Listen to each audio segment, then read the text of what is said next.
Ugh.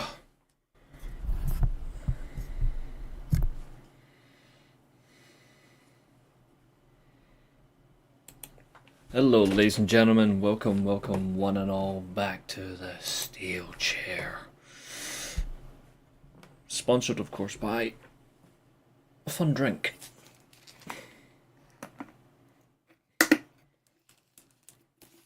We certainly have a lot to get through, don't we?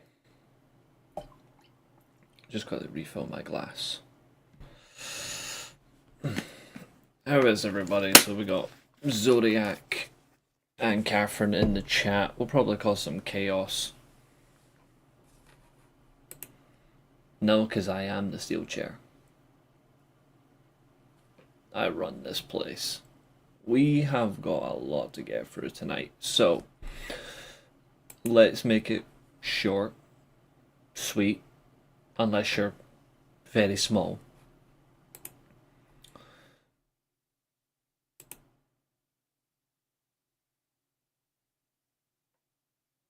You already know. I'm not going to repeat it. That's because that's what I do. We are here to have some fun and we're here to talk this.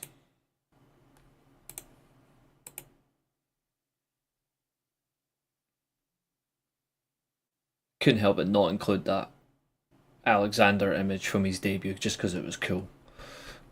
But we certainly have a lot to get through. And that's the fun side. And also, this right here. What an absolute cool promotional poster for a title match.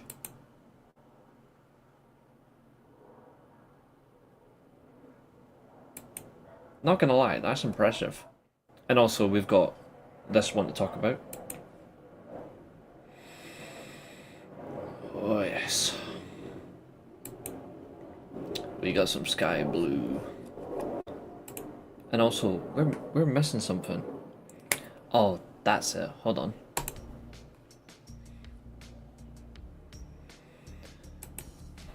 That was a hell of an opener. Hangman was on his game last night. Yep, we'll see if Catherine can agree or not.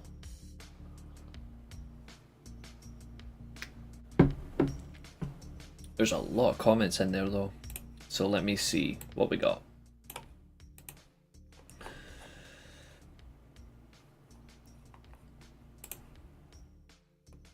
Yeah, we're gonna come to that. We're gonna come to that.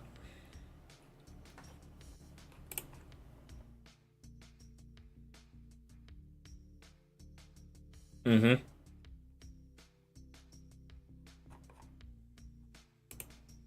Not anymore, Catherine. Not anymore. We also have a very controversial statement to discuss as well. So if you haven't seen this, beware. We'll come to this first before we come to this review, and we'll get everyone's thoughts, of course, on last night's Dynamite, but I just want to get people's attention on something.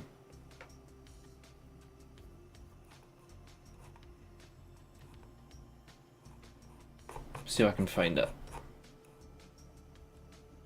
First of all, it's nothing to do with Travis Scott, although I'm gonna have to get it from I'm gonna have to get it from Twitter because I refuse to put it on. I'm not putting it as a community tab post because I actually respect people, but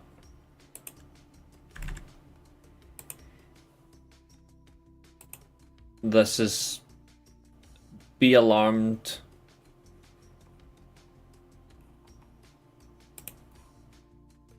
People will have their thoughts and feelings on this.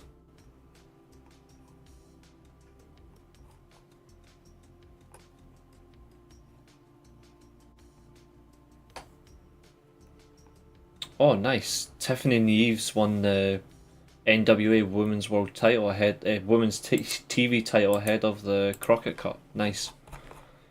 The new Joe Hendry picture's brilliant. Oh, we've got some sad news. Ladies and gentlemen, we have some very tragic news on the Steelchair as we speak right now. This has just been announced. Jim Ross has been diagnosed with colon cancer. Now this can be treatable, but obviously it is tragic news for him, and it's a shame.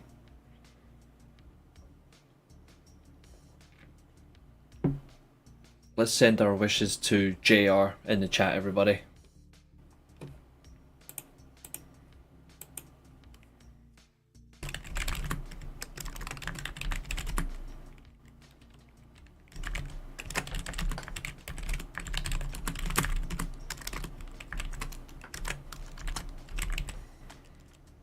No, I don't want Jim Cornette, although I do follow him for his entertainment of insulting you guys know who.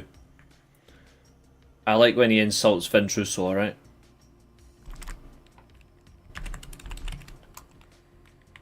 What is... I need... Oh, there it is, like, JRS... there we go. Try to get his official handle. There we go. But, hey James, good to see you. Yeah, it's literally just popped up. It's a horrible shame. Yes, that is very true. That is very true. That's not what I wanted to share. I'm just going to quickly get out, but there's something else that came out the other day. And when I say literally, I mean yesterday. That needs to be discussed. And also, I want to discuss the LFG clown.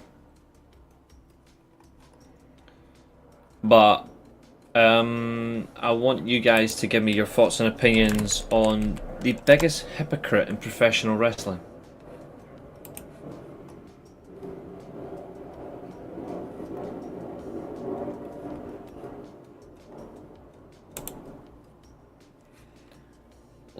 Let's discuss.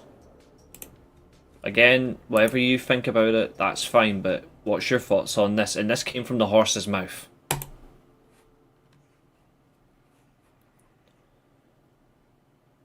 CM Punk.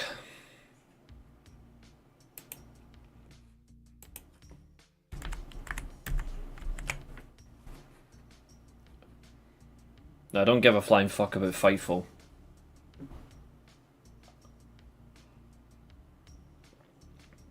No, Billy, this is different. This is different. This isn't about discussing promotions or anything like that. It's purely, before we even do the review stuff, anything that comes up news-wise, we're just going to discuss first. This is noteworthy. Because it's going to ask the question, what is CM Punk standing for? Because he says he's for XYZ, but now this. Like, it doesn't make any sense to me, so, again, I don't want people to stop being a fan of CM Punk all of a sudden. I think it's just strange that he would say this on his Instagram live. You know what I mean? Like, it just doesn't make any sense to me. But I just want to get what people's thoughts are on this, of course. Again, this is not a let's absolutely tarnish and bash the man. It's purely just, this is what he said, what are your reactions to this?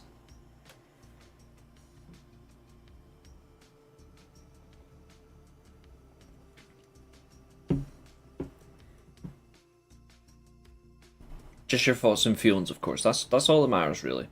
That's all we're asking. But yes, the more important thing is get well soon, JR. That's much more important. I guess you should have answered directly. I hate coming to Saudi because, instead of answering the... Exactly. This is what I would have agreed with. Like, he doesn't realise that he tweeted this.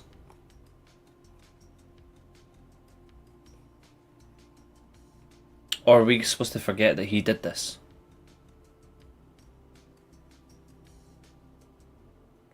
You know what I mean? Like, why would you tweet it to then say this? He's a strange person.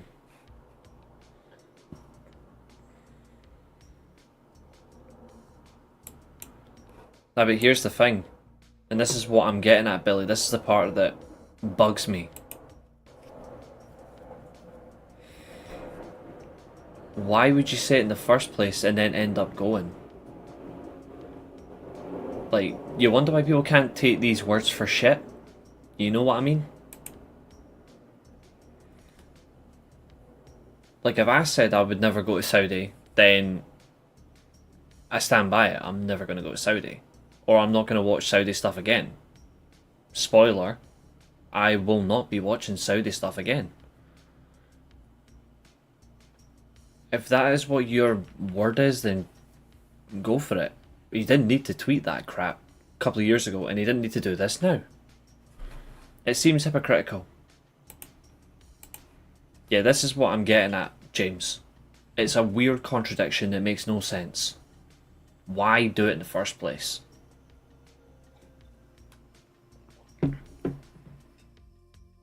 But I don't get it. I really, really don't.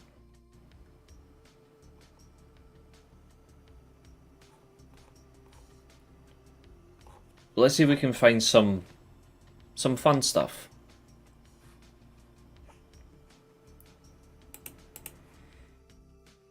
It's the contradiction that he is going to go. He said before that he wouldn't go over, and he spoke about his blood money. Now he's saying XYZ. Like, he's just a contradiction. Anyway, I want to see if we can get some more news before we move on. Because end of the day, that's what matters. So according to... well, here's one for Billy, because Billy's gonna get all very excited in a minute.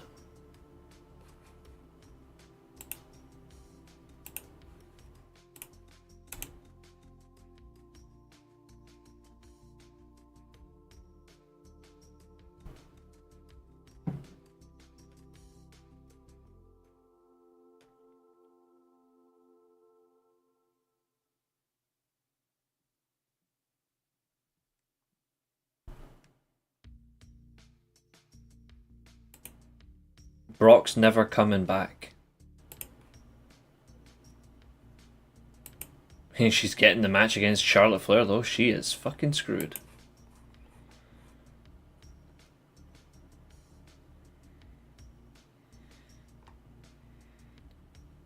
Okay, a super show Mexico 3 times a year. Well, that'll be interesting. What else have we got?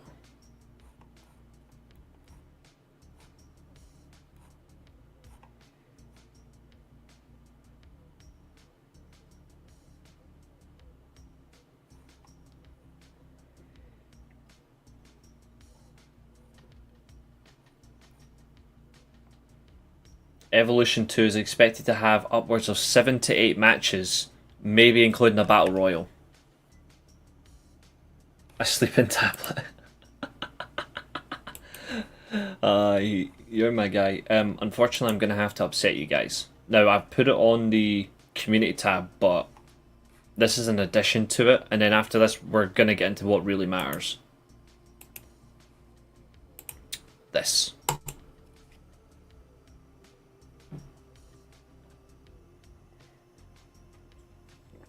We already said that this was going to happen, but now they're actually going forward with it. Don't know about you, but this is why they're fucking in the mud right now.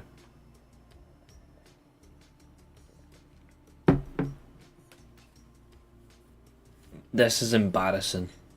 I don't care what anyone says, this shit's embarrassing.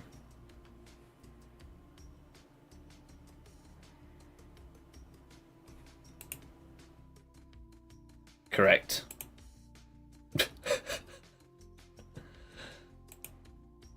Straight away in the chat, all spot on, guys. This is the shit that's gonna get praised for being amazing.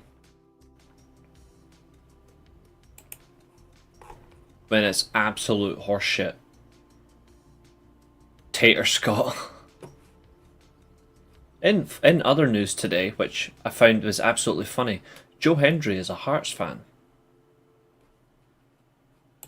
I never had that on my bucket list.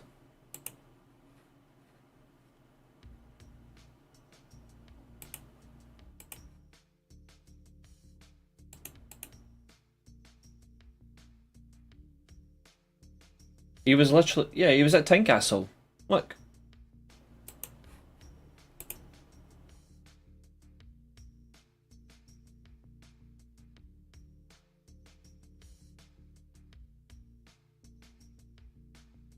I know he's from Edinburgh, but I didn't realise he was a Hearts fan. Although, to be fair, a friend of mine at work still doesn't like him. He still doesn't like him. Now, Catherine, let's not call anyone names. Come on. But yeah, did anyone have Joe Hendry as a Hearts fan on their bingo card? Speaking of Joe Hendry, as we shy along, I suppose we. To be fair, he isn't liked because he was a prick to my mate when he was training for the Olympics. So he's never forgiven him to that. They'll come out to this on the. Well, they've got the money to do it, so yeah. But I suppose, speaking of Joe Hendry, we may as well get to the evidence before we review Beach Break.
It's actually still kind of cool, that. Just. I mean, I'll give him credit. At least it's something local. I'll give him credit for that. Right. Let's really begin. I mean, it is actually really good because you get no song lyrics. You just get the tune. Although, speaking of tunes, what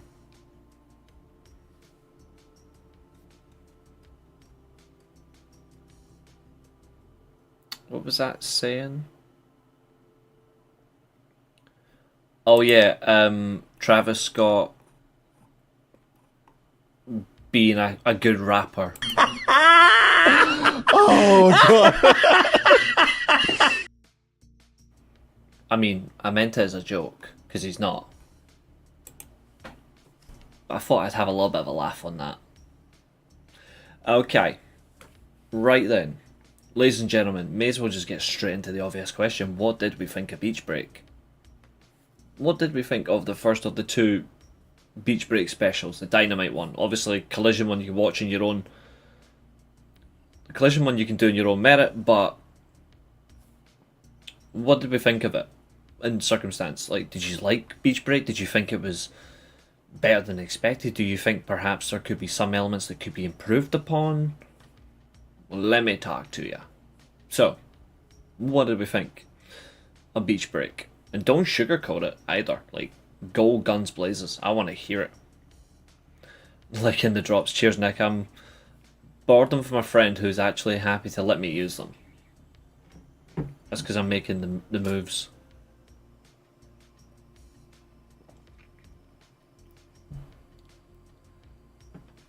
This whole week of wrestling from both brands has been mid. Okay, interesting. Very interesting take, Nick. It was a good show, had some parts that could have been avoided. So, I mean,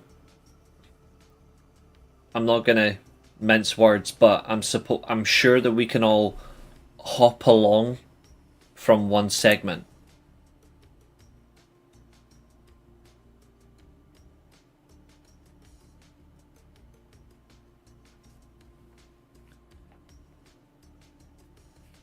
I can't think of anything that interested me all week. The ending of Dynamite was overbooked as hell.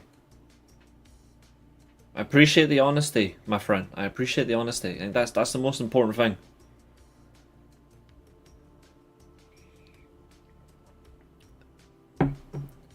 MJF is stuck in a different vortex that he can't fix.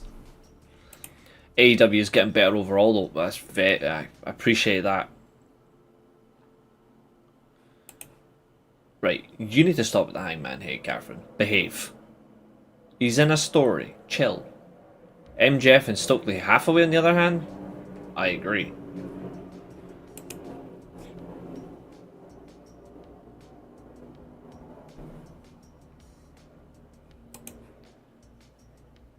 It did. Too bad that it's a match concept that hasn't been as good as the first one, in my opinion. At least there's a very diverse amount of talent involved. I'll give him that, but it did set up it. I mean, to be fair, Nick isn't kind of wrong though, to be fair. Like, you can see the way they went about it. It was a little bit over the top, but it still did do what it was meant to do, which is the positive. We still need Pac back, damn it, when he's healthy and ready, of course. Don't rush it. Yeah, the ending part is very important. That's why stadium stampedes haven't been good in years. That's why Anarchy in the arenas are not as good as the original.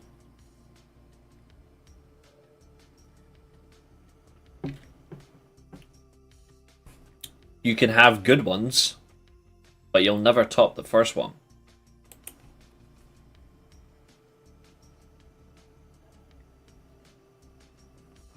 And that's always the case. Topping the original is...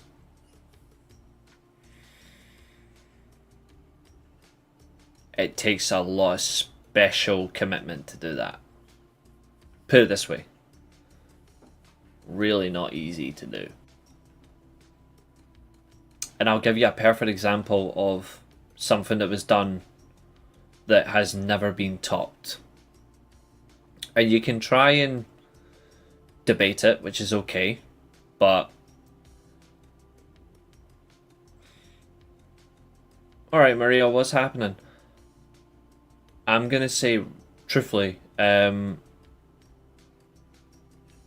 they've had, I think, over 20 of these matches. But WWE has never once been able to top the original Hell in a Cell match.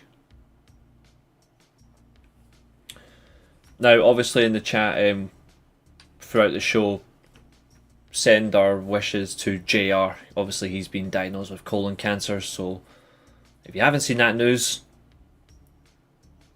I'm dropping it now again. JR has been diagnosed with colon cancer, so let's send our prayers to him. Absolutely, Billy. They've had good ones, but they'll never top the original.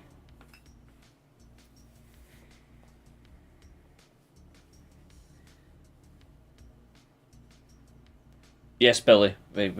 You might have missed it when we started the show. Yes, he's... when I shared it, but yeah, he's been diagnosed with colon cancer.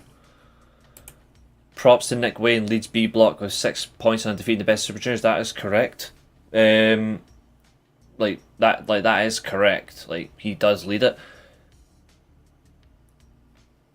It's not going to lead to anything. Mick Foley versus The Undertaker was better. I disagree. That one's memorable for different reasons, which are great. But the first one was the best one by a mile.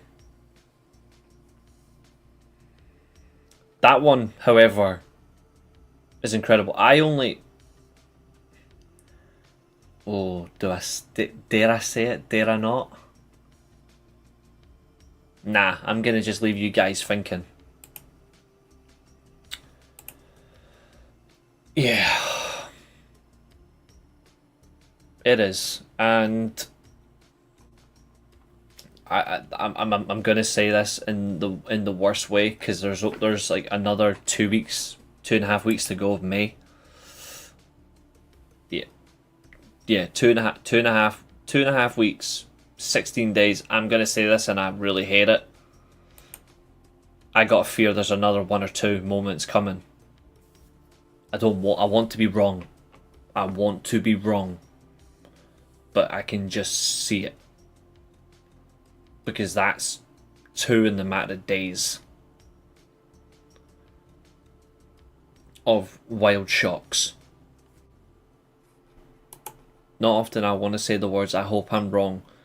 I'm saying it right now, I really hope I'm wrong.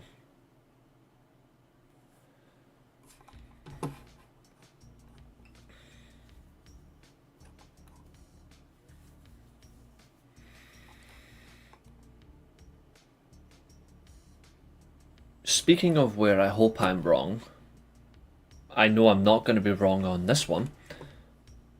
This opener was very exciting.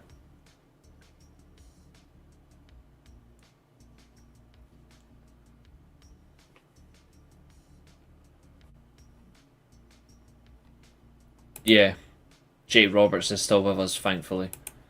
I'm concerned there's another tragic incident or two coming. So let's make it obvious. This was an exciting opener. It was fast paced, heavy hitting. Time wise, it was allowed a lot of time to breathe for a good opening contest, tag style. Again, Josh Alexander proving why he is top 5 pro wrestler in the world. No shock. I mean, I tell you guys this all the time, but he keeps proving me right anyway. Could we have maybe done this match a bit differently? Crazily enough, yes, we could have. But I like what we were given. And I like the combination attacks that we get from this lot. Catherine, your level of absolute hatred is mental. It needs to stop. Hangman actually done really well in this match. Come on, give him some credit once. I mean, after all, I am going to shit on Tony Khan very shortly, so either you praise Hangman, or I'm going to tear Tony Khan down like he's shit on a stick. And if you think I'm not, I'm going to. And I promised last week that I would.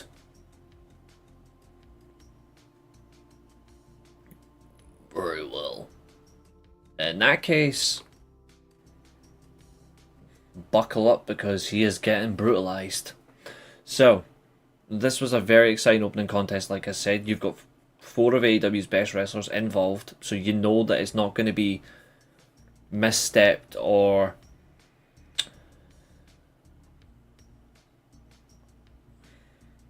tarnished in terms of the stories you're trying to build, but also it protects the heel faction you're looking for. It maintains continuity with Ospreay Hangman leading up to Double or Nothing next Saturday, a week from Saturday. But it lets you further the story. And to be honest, Fernando, I actually agree. I think the heels should have won this. And I think they should have done it old-fashioned style. What do I mean by old-fashioned style? Very simple. You've got either of the babyfaces up in the ring. Either of the babyfaces are up on the ring, on the apron, trying to help their teammate. Instead, you've got one of the heels caught up in the moment. Run, evade, knocks the teammate over, roll up pin. There's no shame. Notice how I said roll up pin. Roll up done right. This is an effective tool when you use the roll up correctly. Now, I like the way they went about it, but I actually think, and this is where it makes the match at Double or Nothing, less wired. And what I mean by that is there's obviously the stipulation is the winner wins the Owen Hart tournament. They go to All In, get the world title shot. But there was no jeopardy added to the match. Like, if you actually look at it, there's no extra motivation to struggle to team with each other. If you really watch the match itself, they actually team, all four of them team up really well. And that's not good. Like, that's actually a problem. Last night, there should have been an element of doubt in Ospreay or Hangman about can they trust each other. There was none of that. So that's something that I have a little bit of a nitpick on. Because again, that I find that really annoying. I don't like the can they coexist bullshit. I like the old days where you'll have like stand on the ramp entrance, like entrance music comes on and they distract the opponent. Like, instead we're getting, oh hey, can you coexist? I don't like that crap.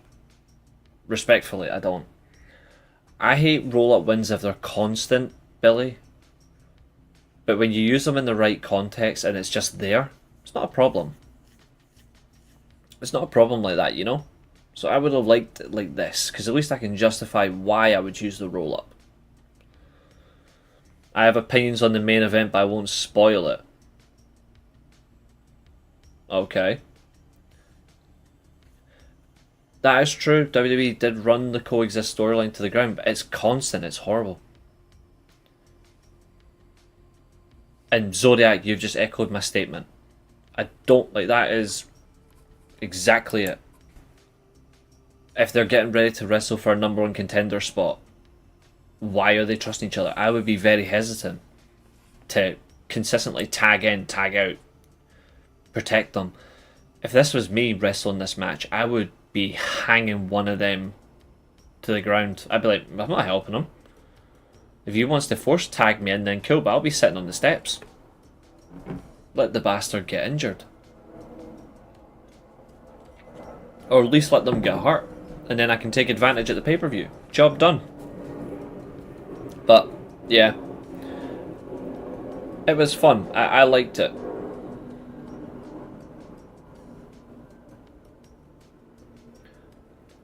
There were some... There was some miscommunication though. Alright, I'm not going to not say there wasn't. But there should have been a lot more. But I did like the combination of the buckshot lariat, hidden blade. That was really well done. I'll praise them for this. We're getting somewhere though. We've got some good matches here. What are they going to develop in the singles work is my only question.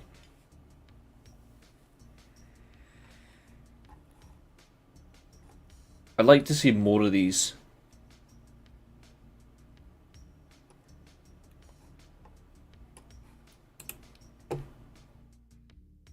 The main was the only thing I bothered watching. I will watch more when it comes to pay-per-views. So you're telling me, as a TNA fan, you did not watch the Josh Alexander match at all?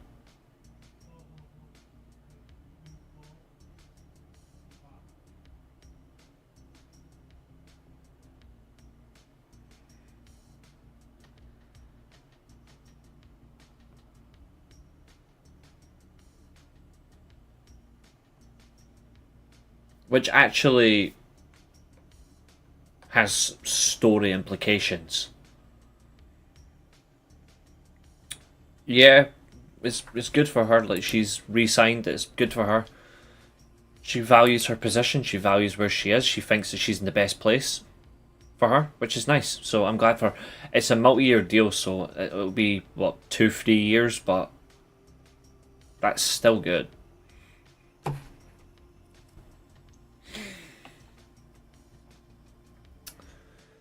What wasn't good though If you don't think it was an important match, then you've missed out. There was only 3 matches on the card that are actually deemed important. This one, the Fatal 4-Way, and the main event. What wasn't important and what was actually really... I don't even... Ugh.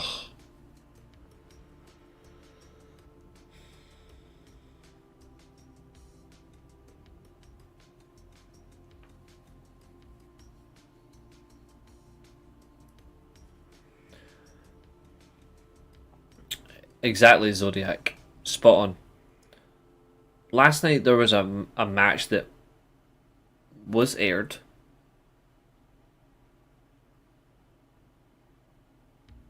Again, spot on as well, Stampede. Lol, Billy. Different type of Willow. Last night there was a match on TV that, if you watched last week's episode of the Dynamite review, I really lost my temper last week. I was shouting and swearing. And if you thought that my perspective changed on this match that we got last night, you would be dead wrong. Because Jesus fucking Christ.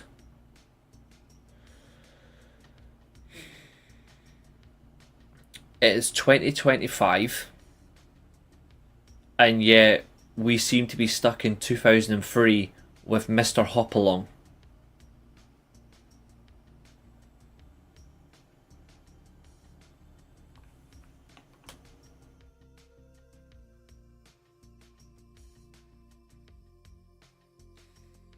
If you don't care about in that circumstance, then I don't want to hear the words come out of your mouth. There's no stories being told. That's my only request. It's okay. I respect that you said you don't care if it's got no titles on the line. That's fine. But I don't want to hear you say there's no stories involved. Or no stories being told. Top man. Top man. That's my only request. I accept. I'm not dismissing your opinion. I'm just coming back with a fair offer. That you can't therefore say there's no story being told. That's all I'm going to say. Because I'm going to say this. This is what promotions do very strongly. If they make the effort, they can... There's something to it. Or Will of Warwick.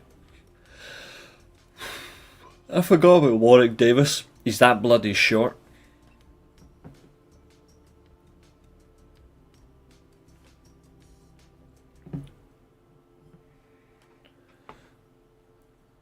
But I said last week, well, actually, I got very angry last week about this match was pathetic.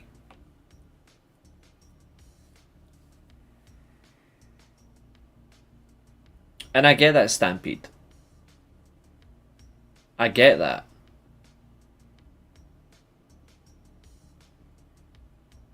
But this was 7 minutes where he actually got moves in against someone who's actually in the best of his ability right now. It just seems to me like this was just cheap, you know? It's 2025. None of us wants a Zach Gowen match. Nothing against him. None of that. It's purely, we didn't need this on Dynamite. We actually could have used this a whole lot differently. We could have done... They've already built to a segment. Well, a feud between Mark Briscoe and Ricochet. I'm fine with that. What I would have liked, personally, is you have a confrontation, is you have Zach Gowen in the ring.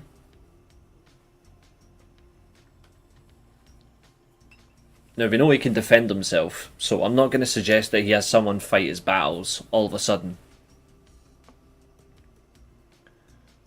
What I would have liked from this is... last week he got his prosthetic leg stolen. He gets his prosthetic leg stolen and used as a weapon in a match. He comes out, challenges... he challenges Zach Gowen to a fight. Ricochet comes out. Heelish tactics. He taunts the guy, makes fun of him. Because again, that I've got no problem with. Because Zach Gowen understands he is going to get mugged off. And that actually works. He can make fun of him, like joke, like call him the one-legged wonder and all that sort of stuff, right? Because, again, TV, controversially, that sells. Instead of we get the match, Zach Gowen just runs at Ricochet and just beats the piss out of him. Ricochet gathers some momentum, and just like he done last night, he hits him with that spirit gun, knocks him out, and then Briscoe saves him. Much better. Much better use of their time. Because at the end of the day, and this is the worst part about Ricochet, he's got no heat from this. Ricochet's got zero heat from this match. At all. Even after he attacked him after the match, there's no heat. And as a Ricochet fan,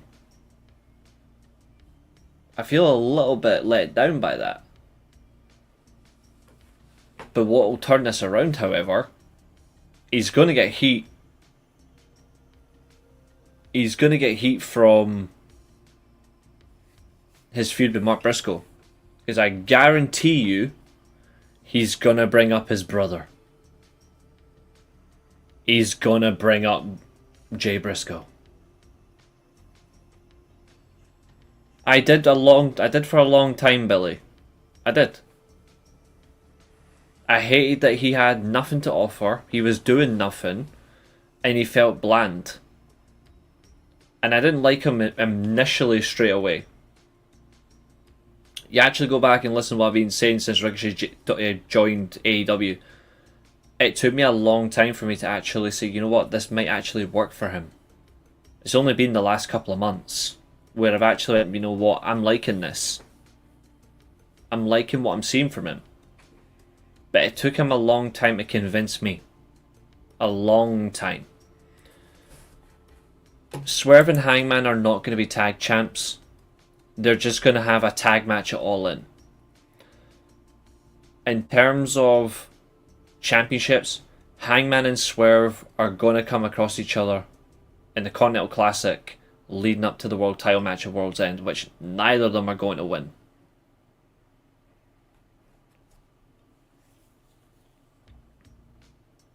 That's what I see from Hangman and Swerve, but they'll team up at All In. I'm confident of that.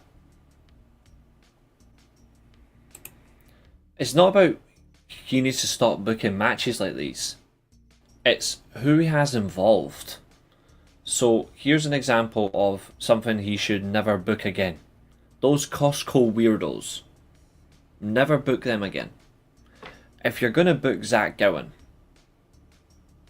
and I've watched Zach Gowen's matches for years, I just don't think this was necessary. If you're going to have a Zach Gowen match in AEW, go for what Zach Gowen is known for, and then you make the most of it. If you're going to have a match with Zach Gowen, he's in the ring with the wrong person. He should be in the match with someone like a Lance Archer. Or a Big Bill. Because Zach Gowen was taking on giants with one leg. Big weight disadvantages that he has to fight back on. that makes more sense than a Ricochet match. You know what I mean? Like, there's a way to use them if you follow it up properly. I don't think this was the right way to do it. I think this was a negative on both sides, and the only thing that's good for him, and I will agree with Stampede on this is a truth, this is a good thing for him, at least he has a moment with his kids. That's the only positive. I just wish it was better.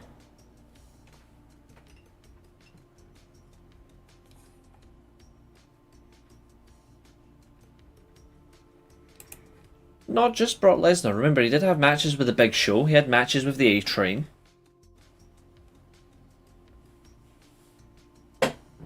Especially his matches with the A-Train were actually quite decent. The Costco guys are... They've done nothing ever since, though. Contribution-wise, irrelevant.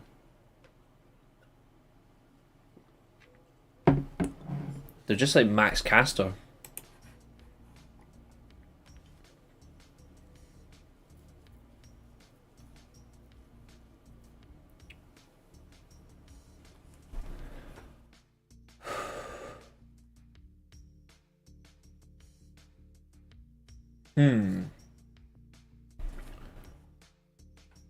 Couple of segments here for the quick discussion. Get some ideals from you guys. So, first of all, we get a segment from Top Flight. Obviously, they forget. Yes, that's true. That's what I was hoping for. I do have a way around that, though, and I'm going to come to that.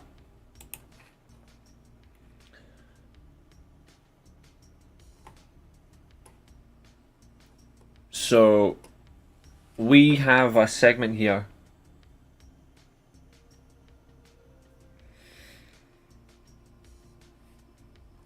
Top Flight are getting a title match.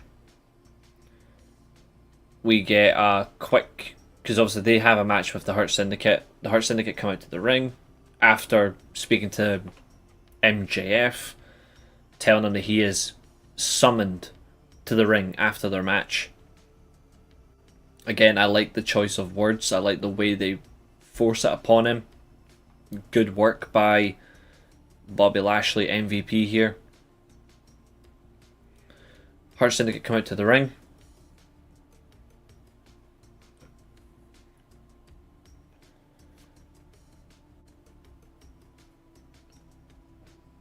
Obviously, the Hurt Syndicate are challenging people. They annihilate Top Flight. But they also get challenged to a match for Double or Nothing by Crew, Leo Rush and Andretti. Good team. And then you get the team of Sammy Guevara and Dustin Rhodes, which is then scheduled as a number one contenders tag match this weekend on Saturday on Collision. The winner of that match will face Lashley and Benjamin next Saturday at Double or Nothing. I'm expecting it to be Rhodes and Guevara. I think it'll be them that wins this. MVP casually just makes a bit of a joke saying, we're about to go to a break. After this, MJF will be joining us. I'm not going to lie, I like that. That reminds me of Dom West. God rest his soul. That was just a little funny where he's like, we're now coming to a break, but after this is what you've got. I really like that. I thought that was really, really clever by MVP. I really like MVP. On the mic, he's second to none. There's not many who are better than him on the mic, in my opinion. Even in the current company thresholds, I don't think there's many better than him. I think he's that good.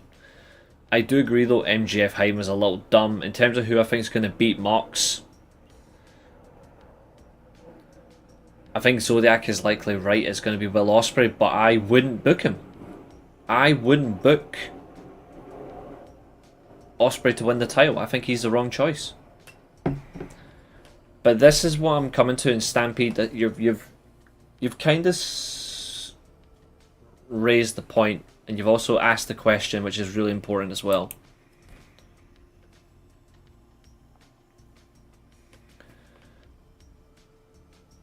And this is weird. So he gets these 3 thumbs up. I don't think he is Maria. Not yet. Especially not yet. I think what's weird about this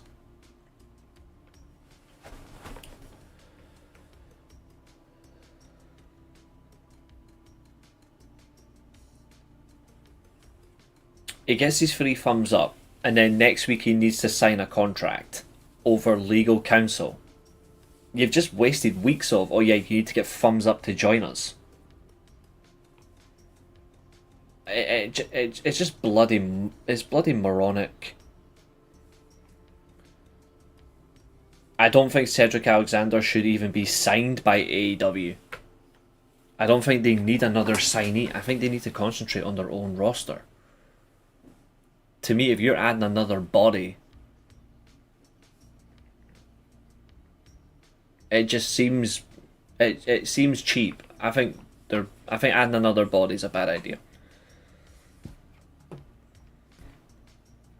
In terms of, I do agree. I think Stampeder's right. I think Darby's the right circumstance, but I think the perfect person to have taken the title from him, if and when he returns, I would give the title to this man. Because then it leads to who I want to be world champion at the end of the year.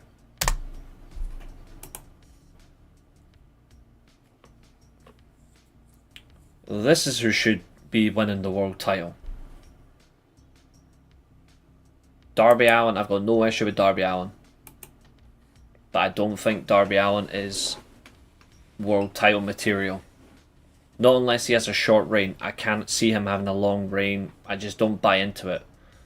Unless Darby Allin wins it, and then either a heel Jay White or a heel Kenny Omega takes the title from him. Oh, I've spoiled it. Who I want to be world champion.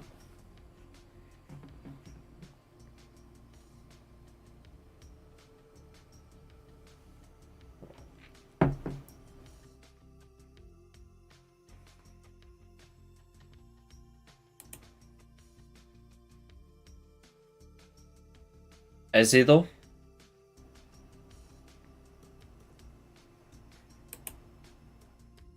I also agree on this as well.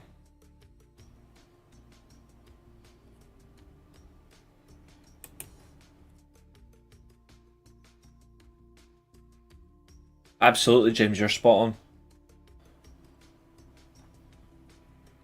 But to be fair, it's the Flair Sting moment. Considering what happened next, you know what follows. If they are going to do a Flair Sting moment from 1990,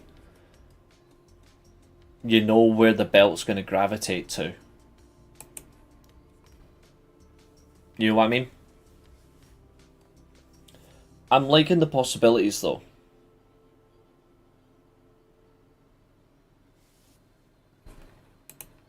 He was though, Fernando.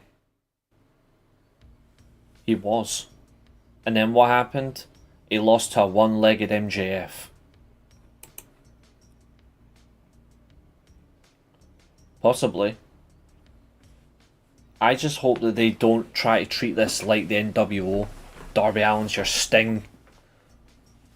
I don't know, Jay White or Kenny Omega's your DDP. Like, I want to see some tangible. I don't want it to split into different factions and all that crap. I want it to be just the end when it gets to the end.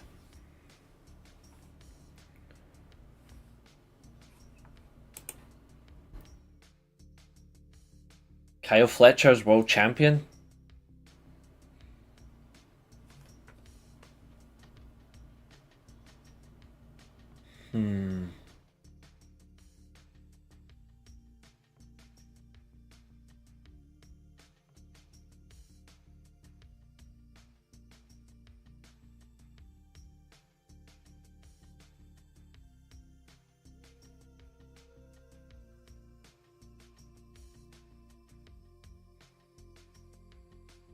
I actually think we're all forgetting one name. If you're going to have a heel take it off Darby Allin, if it's Darby Allin, there's a far more interesting name.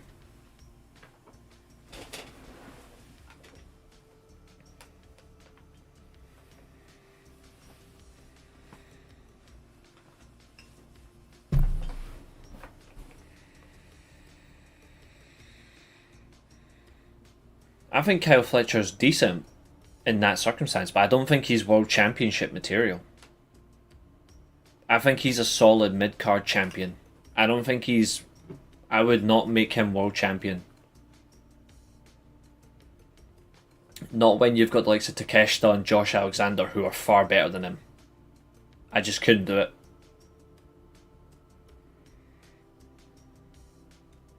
I like Fletcher though, but when I'm looking at realistically, there's far better wrestlers. Like Josh Alexander would be one of my picks to be world champion. Easy.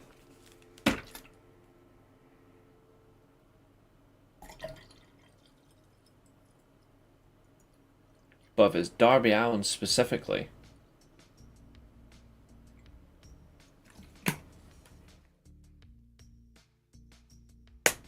If it's Darby Allin specifically...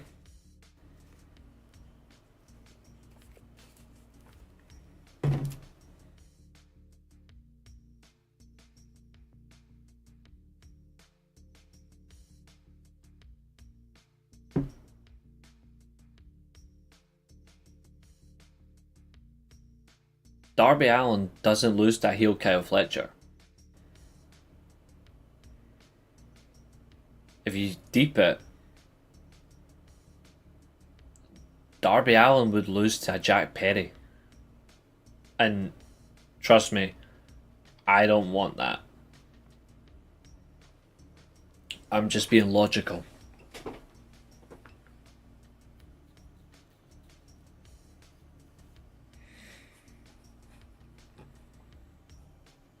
And that's the reality that we're in.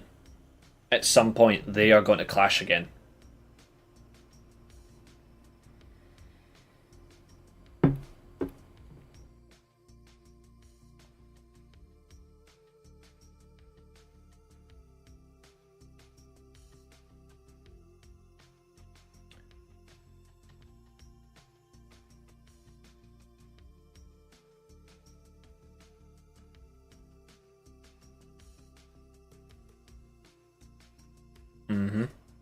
He has. Speaking of losing to top contenders, Tony Storm.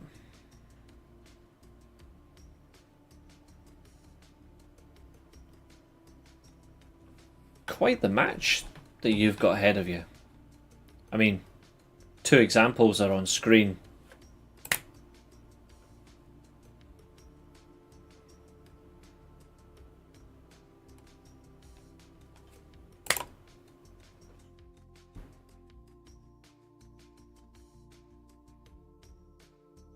This was actually very exciting.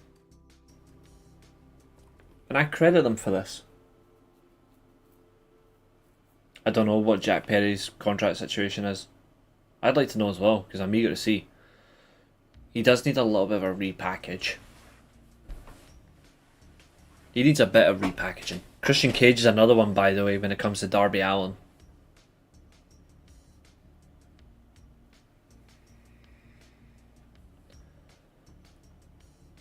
It was lovely to see Sky Blue return. I was kind of hoping that she would have won the match last night, even though I really do like Mina. That was a really good performance by Mina as well. Azumi, she's living on her high right now. She's an unsigned talent. She's just here on part of partnership. And of course you've got the Women's World Champion, Toni Storm.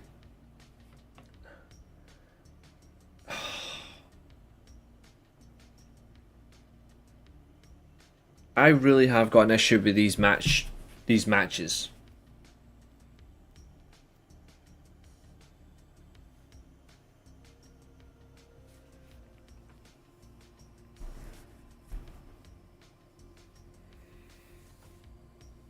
They did get a lot done, Stampede. You are right.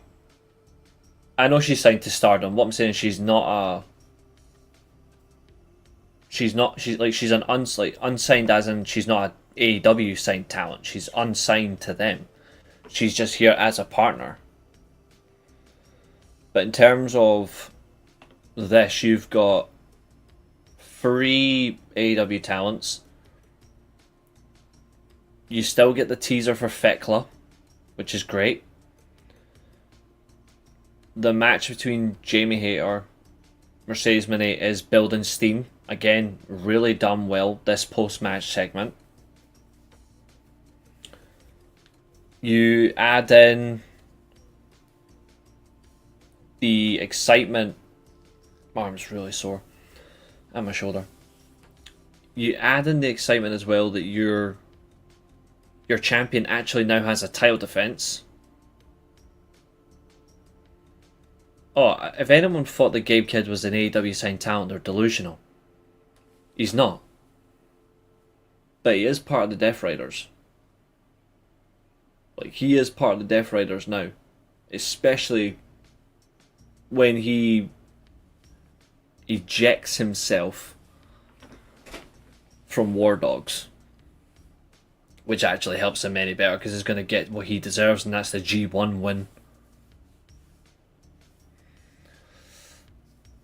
I'm still hoping the Wrestle Kingdom main event is David Finlay Jr. versus Gabe Kidd. For me, that's the best Wrestle Kingdom main event they've got. Even though I'm really liking Goto's run right now.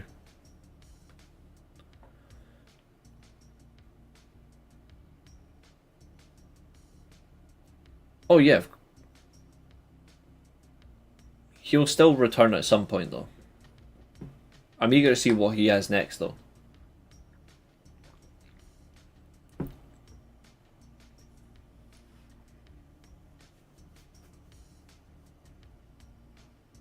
Kozi Fujita's who I hope wins it.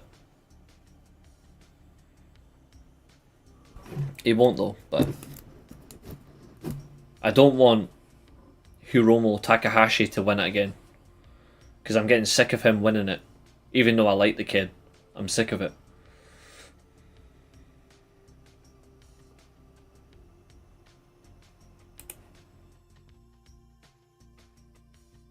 I hope... I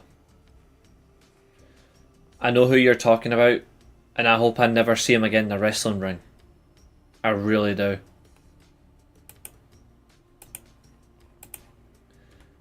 They put her in the Eliminator because she's still technically part of the division, but also she's an attraction. You know what I mean? Like, she's still an attraction in that way. But yes, 100%. I was surprised as well. I thought Azumi was going to take it. Yes, he's Japanese. And to answer your question, probably, yes, they will reach 30. It won't be good, though.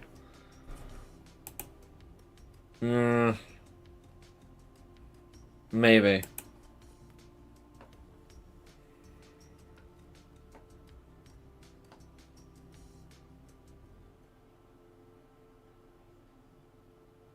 I still like the build up to the conclusive pin in the fall of the match, how it concludes, but I have an issue with eliminator matches.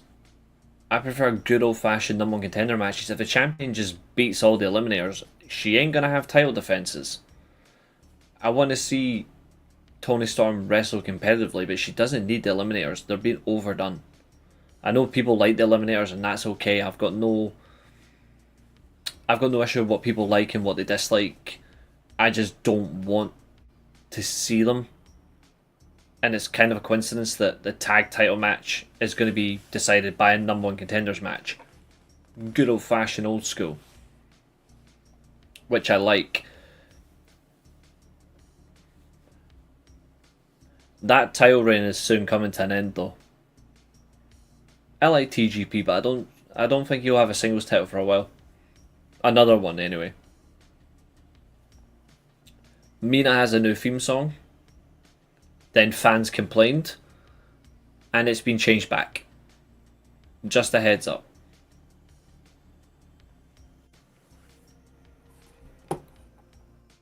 wherever we go, whatever we determine, it's going places.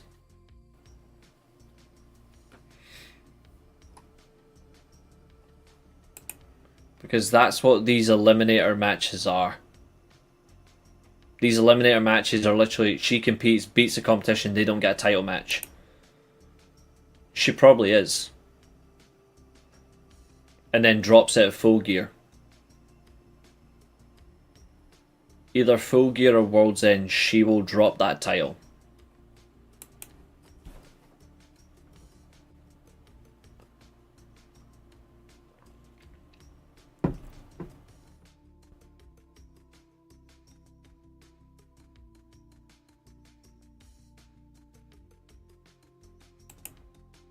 It's not going to bottleneck it because when you get to it, the TBS title will soon come off Mercedes. She won't be holding that for much longer. I think the problem is, I think the worst idea is if you put the title back on Jamie Hayter.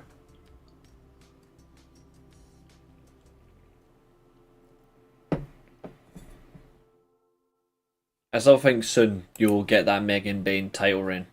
I think that is the best choice.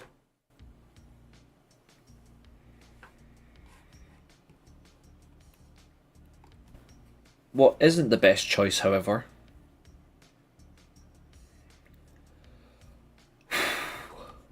I'm going to have to change song for this one because this one's depressing.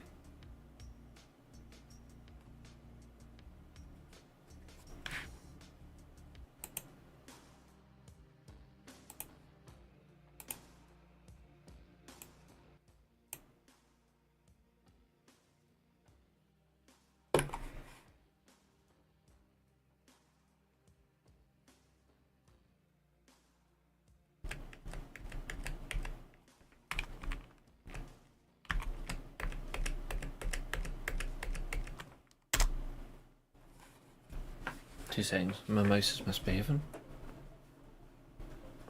Thank you.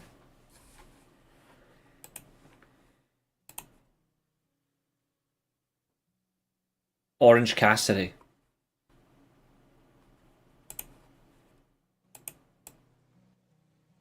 Daniel Garcia. I hate them both. But they are the most overrated.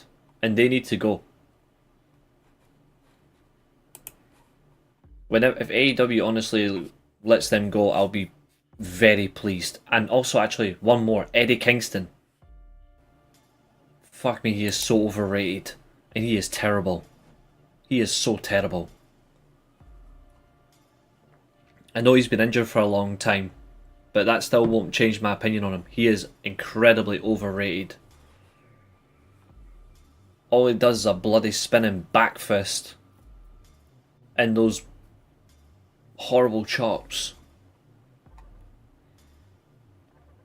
I can't take him seriously. I can never take him seriously. Speaking of someone I can't take seriously, Stokely Hathaway. Why is he with FTR?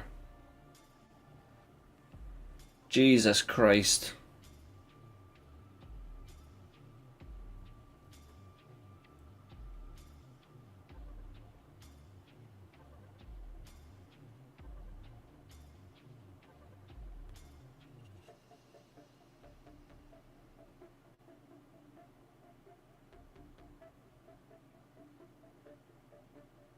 I would say Soul Nippon, but it just depends on where or who. But yes.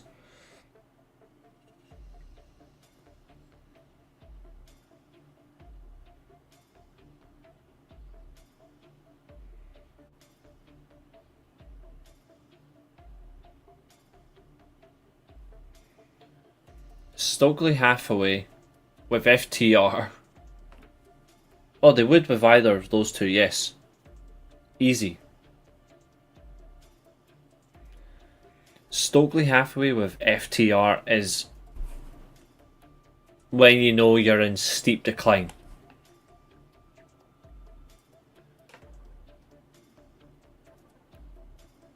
The fact that he is with them is going to hold FTR back after they turned heel perfectly at the last pay-per-view.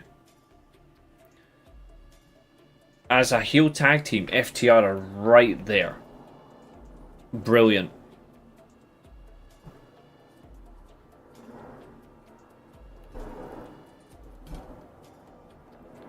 But then you take it away by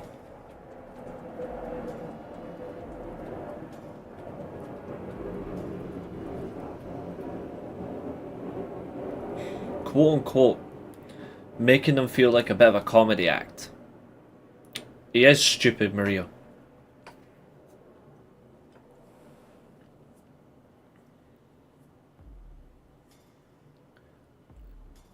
Now, I don't know, Nippon. I don't know. I'm not really football minded right now. Not got real much of football in my mind right now, so.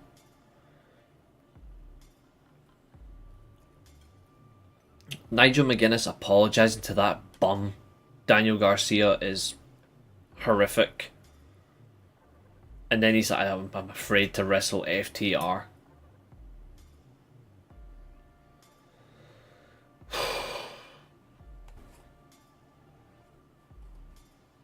Now and again, yes, I do.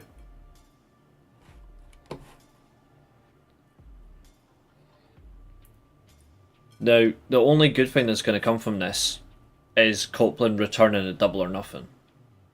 If he does. But you get Matt Menard, Daniel Garcia.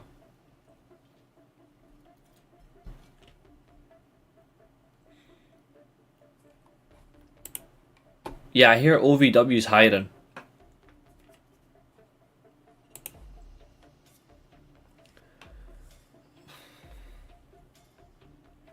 I don't know. Because if you turn Daniel Garcia on Nigel, does that mean you're going to have... What's the difference between WWE and MMA?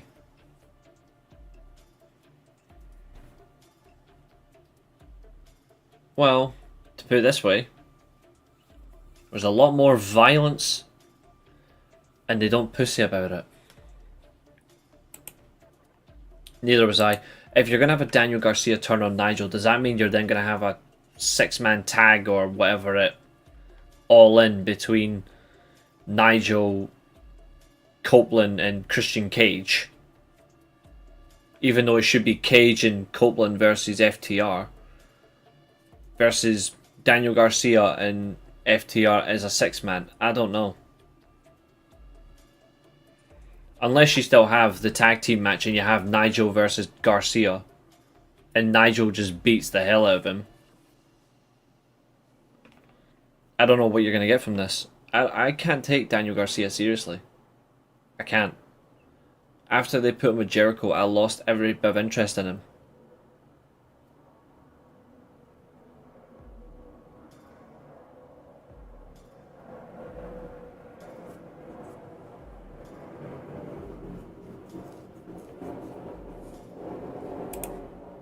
Yeah, I'm expecting him to return here.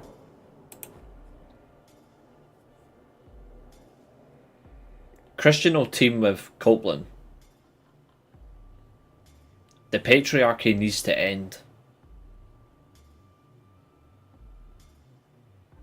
Basically what I've just said, that's what you've just reiterated. That's going to happen. The patriarchy faction needs to go. Christian Cage needs to walk away from Nick Wayne.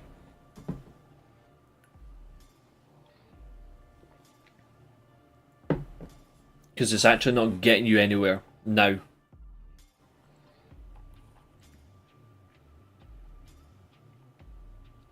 Overall, it's still a good show.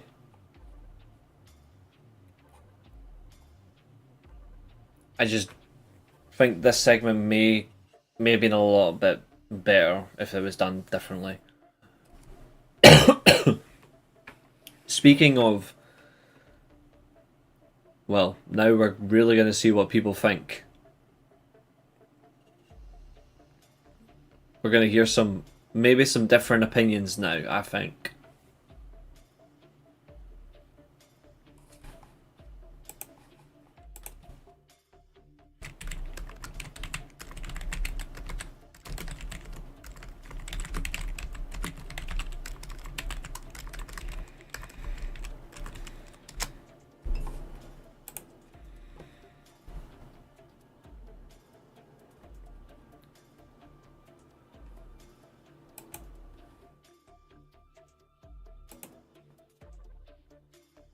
Honestly, Nick Wayne's hit his ceiling.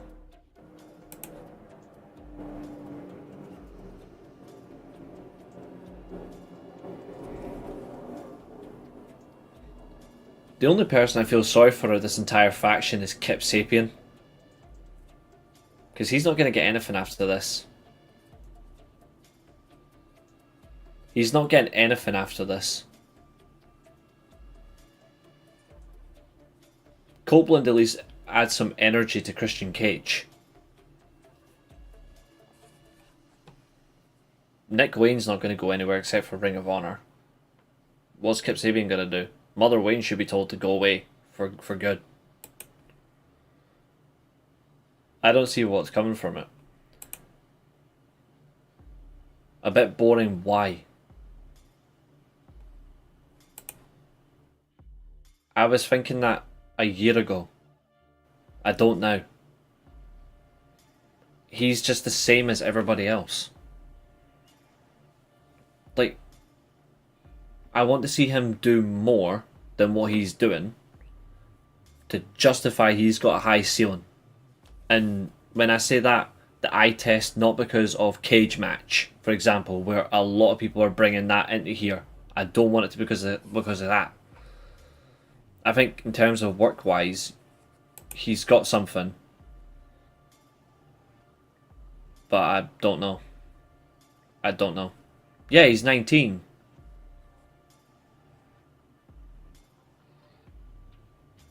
But I can already tell you somebody who's a similar age to him who's far better in the ring. And actually much more complete talent already than Nick Wayne. Leon Slater. I think Nick Wayne is going to lead Ring of Honor really well. Might even do well in the TNT title division. Not an issue with that at all. But I don't see anything higher than that. That's not knocking him. That's just from watching him.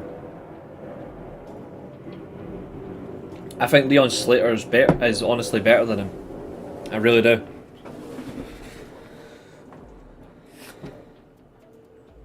I think both of them have got a level of excitement that's different, and that's key. I just think we need a little bit more. I think we need to see a bit more from Nick Wayne. And I think being held back by his mother is the cause for it. I actually think she's holding him back. Let's see, so you think it's a bit boring because you think Moxley's phoning it in? You think he's not trying? Too slow in parts but nothing offensive, but John can do way better. Okay. Does anybody agree with this? And just because you've got previous disagreements before, be reasonable. Does anybody agree with this take?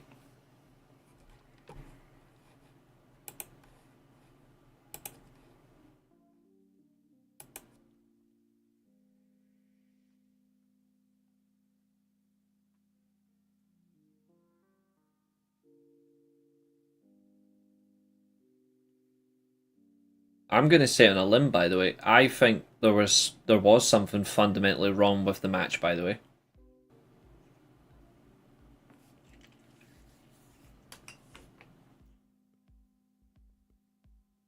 That's fair, Zodiac. You thought the main event was great, okay. Stuff after the match, especially went a little long, but didn't take away from anything. Yeah, they went a little bit over time.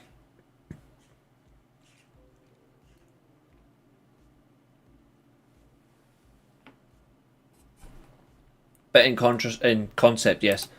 I would have to have no clue what I'm watching or no basic understanding of the storyline to agreement with that statement. I certainly think there was something wrong with the main event. And what I'm saying I think was wrong with the main event is it looked a lot slower than I would have expected. Excuse me. And I'm not saying this is a knock. I'm not saying it's a knock to them. I just think it was, for me, very bizarre that it was fairly slow. I was expecting a little bit more hard in. Yeah, I know that's what you're referring to. I don't see where he was phoning it in. If you're gonna say, and respectfully, if you're gonna say or question someone phoning it in, see from the segment alone, I think you could honestly say that the Bucks phoned that part in because they were very slow to react to the Swerve point, which has actually delayed Swerve getting up on the cage, which is what we're going to come to. I think if you really want to talk about phoning it in, I actually think the Bucks are more of a phone in here. I also think, incredibly so, I think FTR phoned in the segment with McGuinness and Daniel Garcia. I think they phoned in because of Stokely Hathaway. I think they just don't care.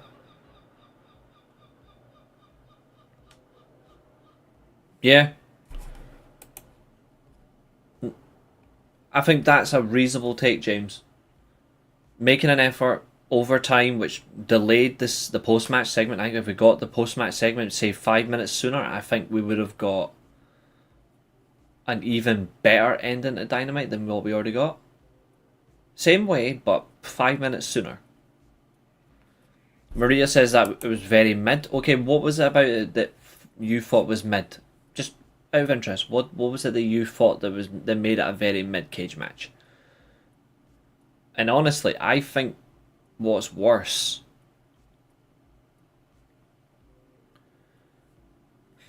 I think maybe what's worse, from my perspective, I don't know if anyone agrees or not, but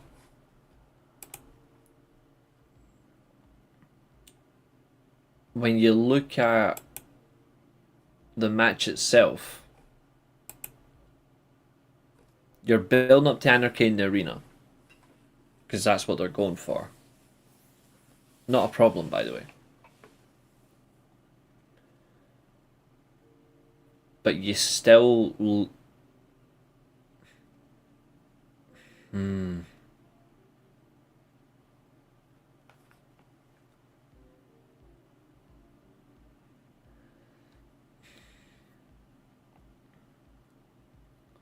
Is it just me, or does this ending to Dynamite not feel a little bit cheap that you don't even get even a slight interaction between Hangman and Osprey with the world champion?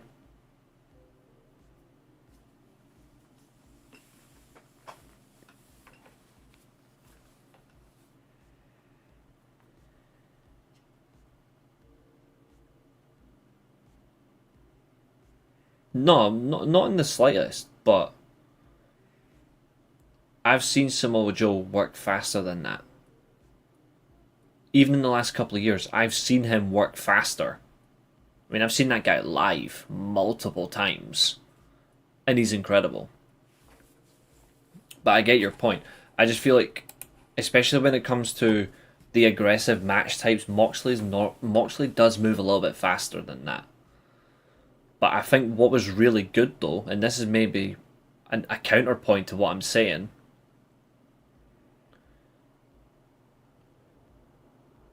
he's really selling the damage a lot better. Like the damage he took from Samoa Joe. When was the last time he physically did that? Bar the spike moment. When was the last time he actually endured all that in a match and really took it? Because if you look at the Swerve match, the ladder spot on the table, all that aside, is it really enough domination on the champion? I don't think so. Good match though, but the mannerisms are different. I think that's the key. But am I a fan of the Anarchy in the Arena match concept? Yes. Do I think it's worth sticking with in 2025? No. Is this one going to be good? I certainly think so. And you've got, in this ring of match, in terms of the opposition, you've got Swerve, you've got Speedball Mike Bailey, because he's going to be in the match. You've got Kenny Omega, Samoa Joe, and what? Powerhouse Hobbs? If they do 5-on-5. Then on the other side, you've got the Bucks. You've got Gabe Kidd. Smart option. You've got Claudio.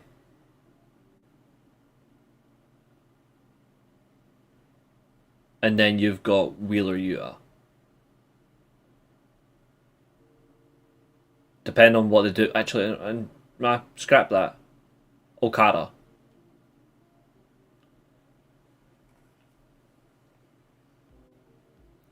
You're building to separate stories all the way through, all the way up to All In. If they pull it off.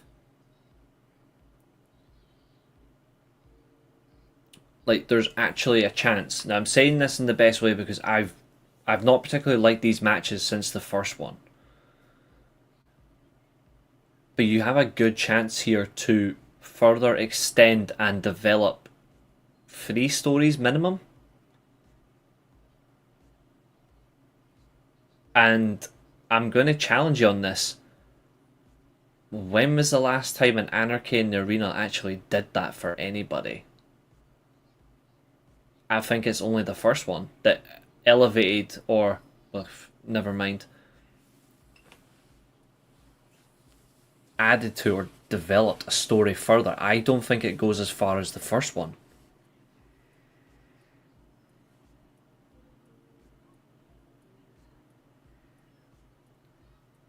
I don't think they need to be, but I think you're going to see them take each other. I would rather Willow versus Marina at Double or Nothing. Just book the match.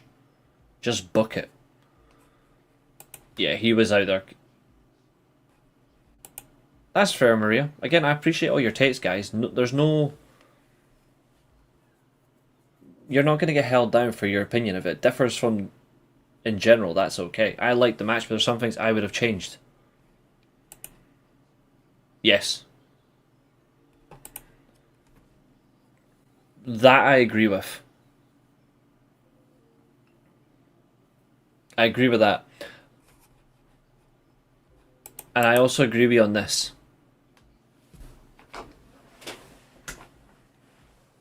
It's good that they ran, but I really do agree with you that Swerve shouldn't be the one who forced them to run away. For me, if you're going to run away from someone, you're running from Powerhouse Hobbs. But Swerve can add to that because of how vicious he is. Hobbs has been showcased extremely well since he hooked up with Samoa Joe and Shibata.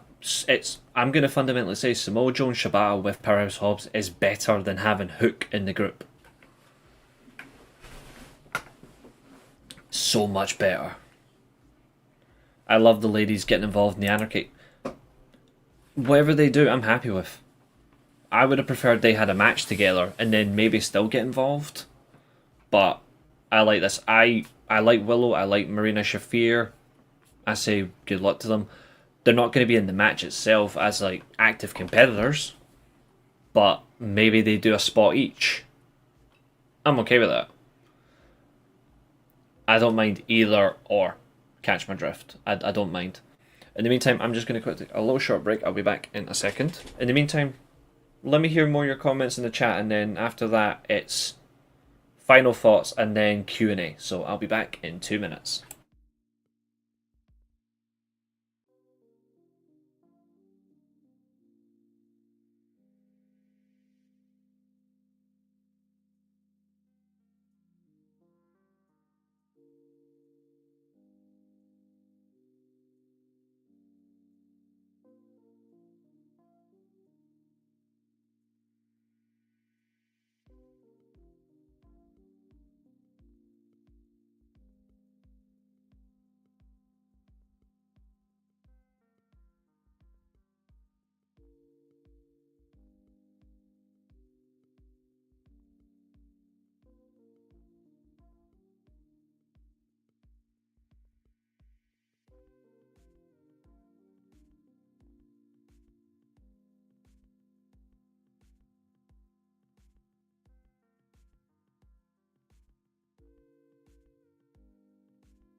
Willow mixed it up with Mox and intergender, and this will be a pay-per-view. In the intergender match, this will be a pay-per-view, so the women are involved. Yep, I agree. I think Beach Break was... mixed it up with Mox and intergender. Well, my phone decided to go off. I think Beach Break was a solid 7, 7.5, 10 out of 10 show. Definitely better than last week, but it was supposed to be. That's fair. Overall, the show wasn't bad. Could be better. If you want to be able to flow what goes in AEW, you have to watch shows, otherwise you'll be lost. Pretty simple. Absolutely. Not if you care about Ospreay, Hangman, MJF, or the mate. Absolutely. But to answer your question, was it a missable show? Well, I'm going to ask you a question. Well, I'm going to answer your question by asking you a question.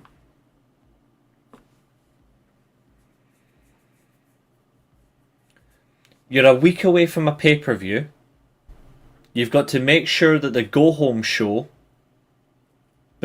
that's coming a week on Wednesday, which is next week.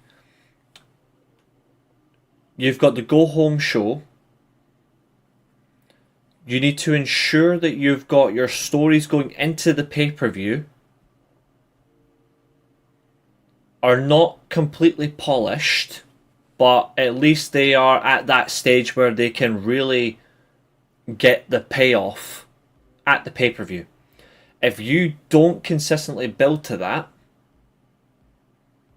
and you don't add the extra layer or add the next part to the story, or you don't have that interaction that's going to have an effect on the pay-per-view, then why should people care about storytelling? So to answer your question, was it a missable show? I'm going to say this, by the way. It's still a great question. It's a great question. But to answer the question, was it a missable show? No, I don't. Personally, I think it's the right kind of show to watch. I mean, it is a TV special. Collision as well. Collision, Beach Break, they are special shows. But they still have story implication. If the show was just, we're just giving you matches with nothing to add to, or there's no correlation, then I would absolutely say missable show. This isn't. This gives you Ospreay and Hangman are a week away from their title match, so you're adding this. They're going to collide next week, probably face to face. Final words before their match itself. John Moxley's got all of his opponents coming at him left, right, and centre as he gets to All In. He needs to make sure at least one of his opponents is neutralised. He's got that. You're furthering the story of Toni Storm. Who's she going to face in between All In? MJF, despite looking like a bit of a goof hiding behind Tony Khan, which, by the way, I thought was really weird. You've got that coming. So you want to see where he goes. You're still building Omega versus Okada, which is really good. I think essentially the only thing we didn't need, and I'll stand by, the only thing we didn't necessarily need was the Zach Gowen bit. We didn't need...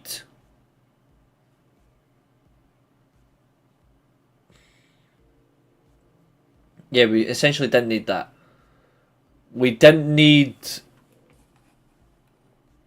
the top flight. I actually think, even though it was a decent match, I actually don't think we need top flight versus the Hurt Syndicate on this one. I actually think it should have been the tag title number one contenders match.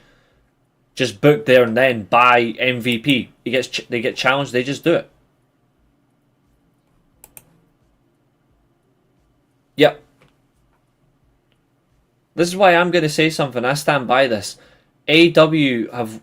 I actually want AEW to drop some of the pay-per-views.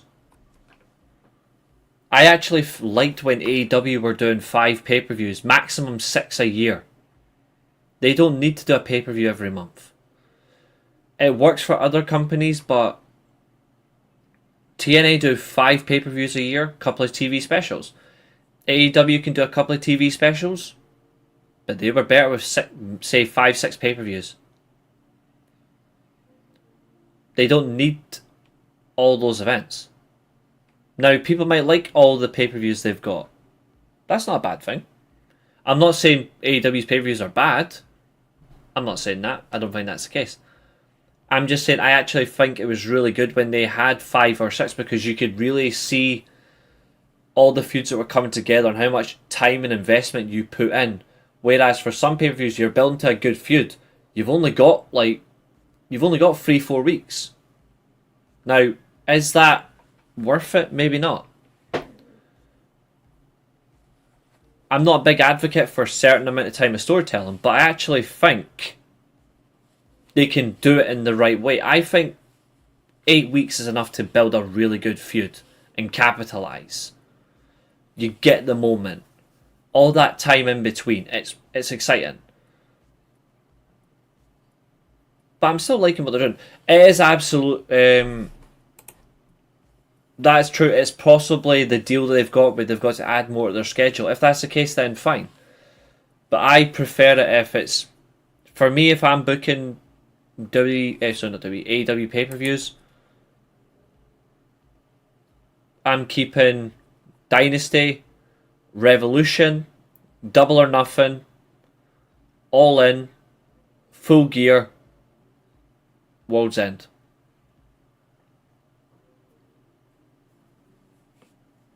Or Forbidden Door, for example. Maybe that as well. But you have to get rid of a pay-per-view. Get rid of World's End, maybe. I don't know.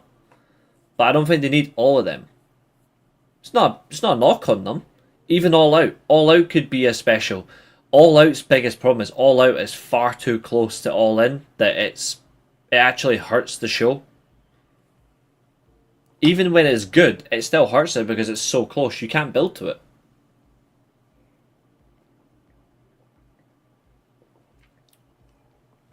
But I still like that they're still maintaining focus on these stories. They've got the match formula. They've got the chess pieces right there for the talent involved.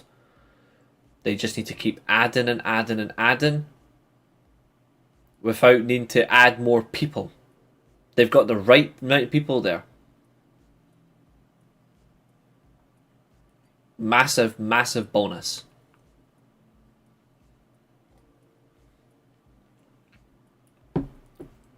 Right, ladies and gentlemen. Now it's over to you, and I'm going to keep it short because I want to get reasonably out of here. So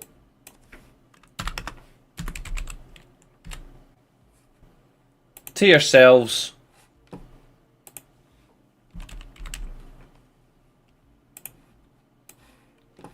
la-di-dee, la-di-da, la-di-dee. We're going to go all the way to 8:45 UK time. So ladies and gentlemen, 10-minute countdown. Your time starts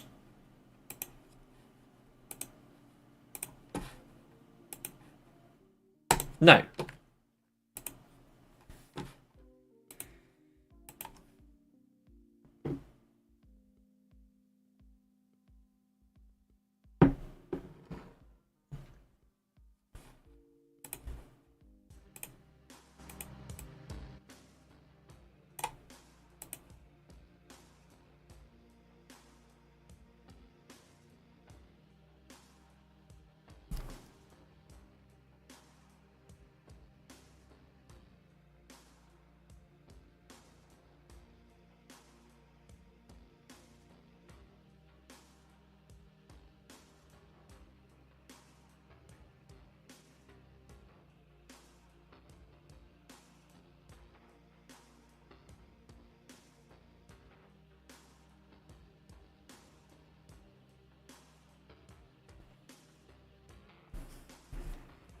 And also, ladies and gentlemen, if you are watching, please make sure you do leave a like on the video. Please do subscribe, and if you can share this as well with your friends, anyone who likes pro wrestling. If you like a different variety of pro wrestling content and reviews, this is one of the places where you can find it. The other, Covalent TV, Mid Podcast, Graps TV, fun interactive stuff, watch Wrestling Bios. I recommend them. They're good for story-based production and also just reliving old stuff. If there's anything else you like, drop it in. We have more fun stream contents coming along the way, so we're absolutely going to be doing that. So keep your eyes peeled. Let's see, what was this question? Who do you think is the most successful Japan wrestlers that include Noah, All Japan, and New Japan?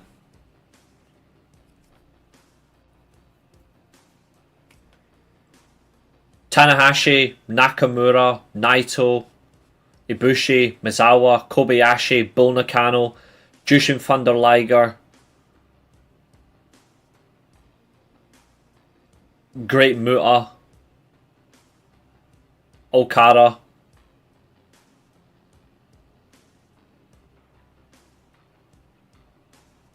Azumi, Io Sky, Asuka, Kairi Sane. Kaito Kiyomiya's becoming that very quickly. Marufuji. All the way up there. Those are for me the most successful ones. Some of them are my outstanding favourites as well. Tatanka is going to be at Saturday Night's main event. He's still alive? I actually thought Tatanka was dead.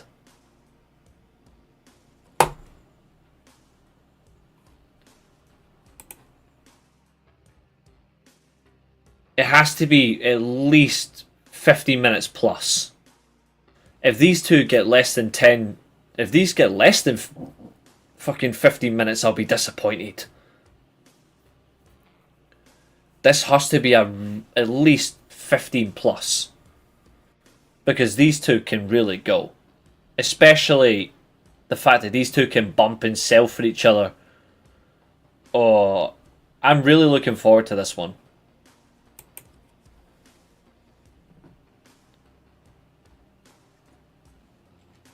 Indy Hartwell's debut as well tonight. It'll be interesting to see who she's got.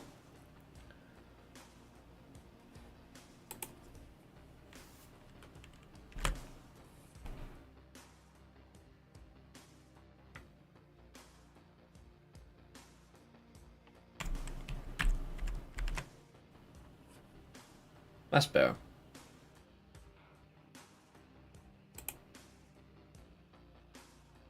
If they get the same amount of time that Dawn and Penta get, then it's a farce. Agreed. Yeah, and that'll be crap. Like, that'll genuinely be crap. If Hangman loses Double or Nothing, what's next for him? And if Will Ospreay loses, the same. If Hangman loses, he'll team with Swerve at All In. If Will Ospreay loses...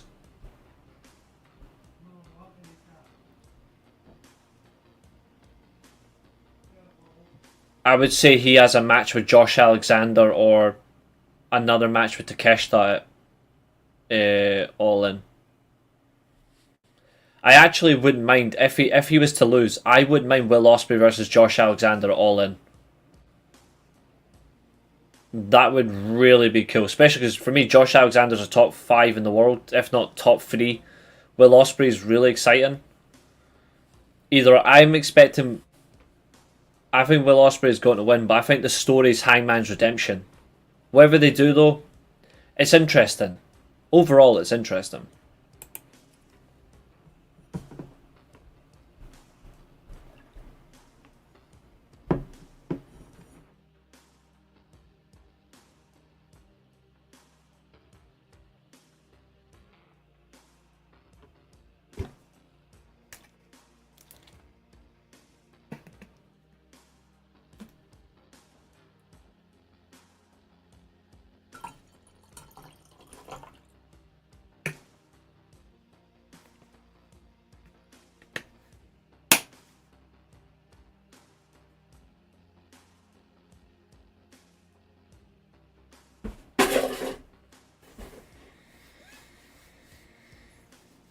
Still to come on the weekly Steelchair as well, coming up. Obviously, we do our gaming streams, of course. We do our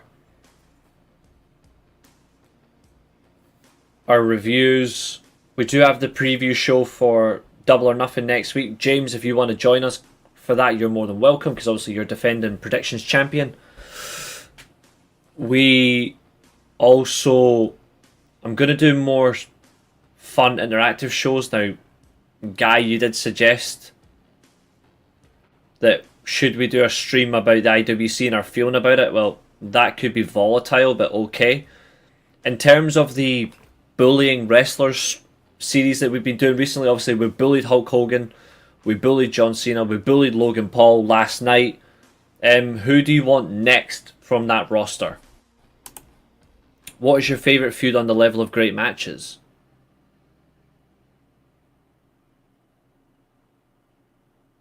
On the level of great matches?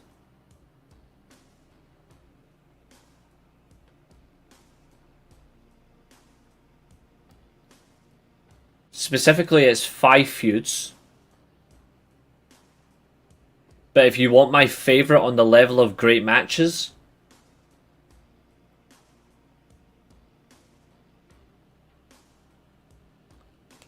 AJ Styles versus Kurt Angle is in my top 3. As is Bret Hart versus Stone Cold, obviously. And Okada versus Kenny Omega. But what else is in that top 5? For a variety of reasons, Rock versus Austin, and Sting versus Flair. But that's a difficult one, because what else is up there? I'm a big fan of these matches as well. Flair versus Steamboat.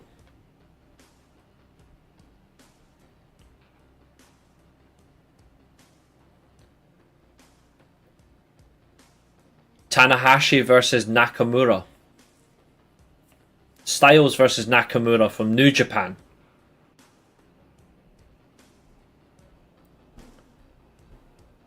An underrated feud, by the way. Jericho versus Naito. I have to say half of it, but Angle versus Redacted.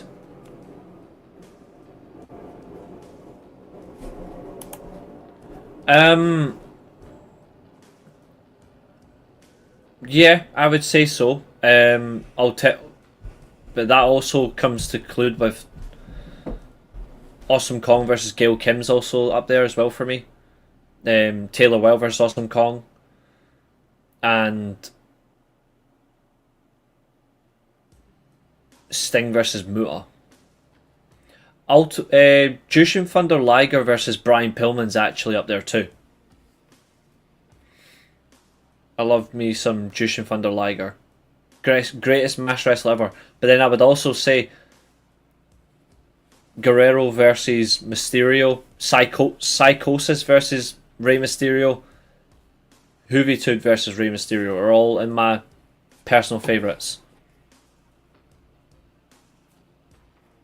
That for me is pro wrestling at its best.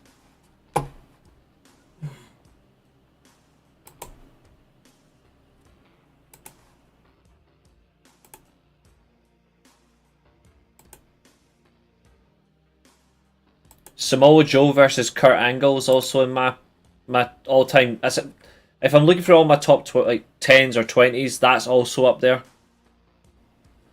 and it'll never not be out of there.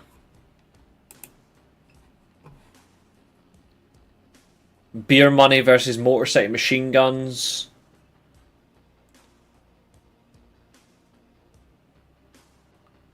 Great variety. Serious level of great variety. But Josh Alexander versus TGP. I prefer Josh Alexander versus Macklin, or Alexander versus Alex Shelley. But the TGP feud is good. It's really good. Omega versus Ospreay is another one. They're all great, but so do I. Phenomenal team. Phenomenal. Ladies and gentlemen, I thank you for your time this evening. It has been incredible. I'm going to get out of here. I'll be back, yes, tomorrow. But in the meantime, stay tuned. See you later. And I bid you all good night. Bye-bye.